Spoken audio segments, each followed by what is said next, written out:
Hello everyone, I'm Professor Paul Carrier at the Western Michigan University Thomas M. Cooley Law School, and what I'd like to do today is I'd like to provide some review tips with regard to the midterm that you will be taking in week 6. And I'd like to give credit to the Black Law Students Association here at Cooley in Tampa Bay, because BLSA is the one that has asked the professors to provide this review. Everyone is looking for a hint. And so what I will tell you is this: with regard to the short essay that will be on the midterm, I can say that I like to pay the diligent, and what is on the exam should be familiar. You should have seen it before.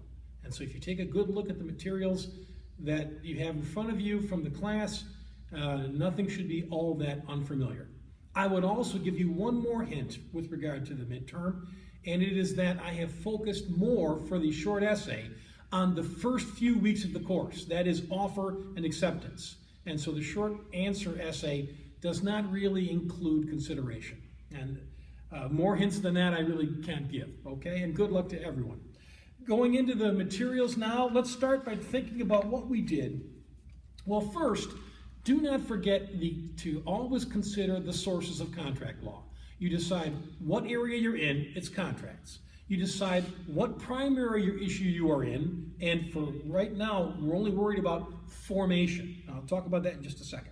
But you need to consider up front which law you're going to apply. Keep in mind that there are centuries of common law principles on the contractual relationship from various states, from the federal system, from foreign countries, including common law jurisdictions such as Great Britain. And so there's a wealth of information, and you will be looking at common law if you're dealing with services, employment contracts, sales of land, and other.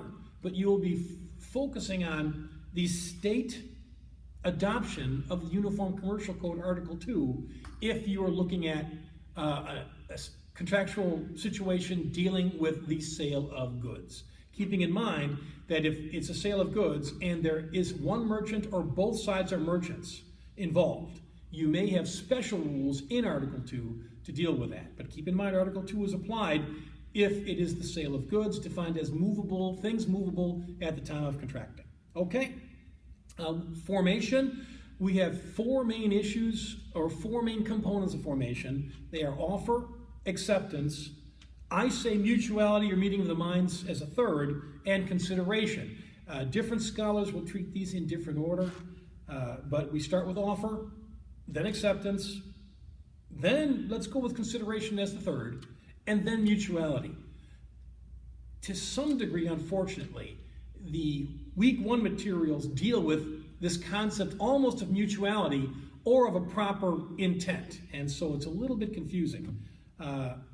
Anyway, I'll try to explain that as best I can to see if I can clarify. Keep in mind what we are not covering. We are not covering, because we'll do this later, breaches, how to calculate damages and the types of damages available, how to construe or interpret possibly ambiguous terms, defenses to contractual formation, such as incapacity, and others. Keep in mind, understand the categories that we were in and stay within those categories for the midterm. We are talking about offer, we are talking about acceptance. The midterm, we're going to be covering consideration by the time we get to the midterm, but that will not be a major focus of the midterm, as I mentioned earlier. But consideration, and then of course mutuality. Week 1, one of the most important things with regard to the offer was this concept of a meeting of the minds, because we had the first case, Lucy versus Zamer, two people that may or may not have been joking with regard to the sale of land. Sale of land means that it's going to involve common law rather than the UCC. But any event, somebody who seemed to be joking, seemed to be a little bit tipsy, and the question was whether or not these people were in agreement, but I'd say with a focus on how you view the offeror's intent, and it is viewed externally from an outside third party. You look at what the mannerisms are, the nature of the circumstances, the speech, the writing, and you determine as an objective outside party whether or not it looked as if the offeror had a current intent. And of course, that is that's element number 1 of an offer, the current intent. and it is judged externally or objectively rather than subjectively. What we also learned in week 1 with regard to offers are things that are not offers, primarily because the parties, the offeror particularly, has not yet formulated a current intent. Okay? Preliminary negotiations. I am thinking of selling you my motorcycle. What would you pay if I tried to sell you this? When you're going back and forth in a negotiation phase, you don't really have the current intent to make an offer that could be accepted at that moment. You're actually trying to reach that point.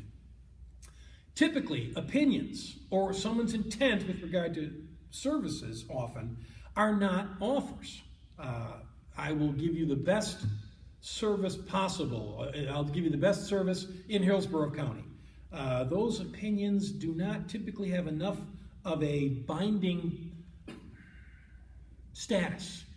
And so they are treated as hopeful declarations, but not the manifestation of a binding intent. Advertisements, newspaper ads, TV ads, very often those are also not offers. There is not a current intent for those to be accepted. Rather, they are typically invitations, or they're treated as invitations to enter into further negotiations. Best deals in town, cheapest tires in Hillsborough County, come on down and check it out. These for $99 or less. Those do not have enough binding features. And that's, in fact, a definiteness issue. Remember, with an offer, you have to have a current intent. It must be communicated, and all of the cases we deal with today will have a communication facet. But also, there must be enough definiteness or specificity of terms to show that we have the kind of intent and mutuality involved. You identify the parties, who the offeror is, who the offeree or offerees are, the idea of what is being bargained for, what is going to be transferred, a price or a mechanism for figuring out price, time for delivery. There are quite a few details with a contract, and you have to have a certain body of those in place before there is enough for us to take that leap of faith in believing that the parties have enough in their minds to have a mutual agreement or a meeting of the minds. If an ad is specific enough, it can be treated as an offer. For example, Ed, the tire salesman, offers to sell 4 special tires at X price, and that X price is good for the first 4 customers on Saturday. So it's any customer who comes in first. It's only 4, so the quantity is limited. We see the price that is stated, and so that would be enough for the first 4 people to come in and accept if they had asked for that particular bargain. So in a case where an advertisement has a significant amount of specificity to it, it can be an offer, but that is usually the exception and not the rule. If parties express an intent to see the writing, I think we're in agreement, let's shake hands on it, but send me the version, the last version, so I can take one last look at it. Please send me a written copy of what we just agreed upon. That typically indicates the intent to take one final look at the written manifestation, and that does not establish an assent. That is not a current intent to enter into a bargain, either as an offer or as an acceptance.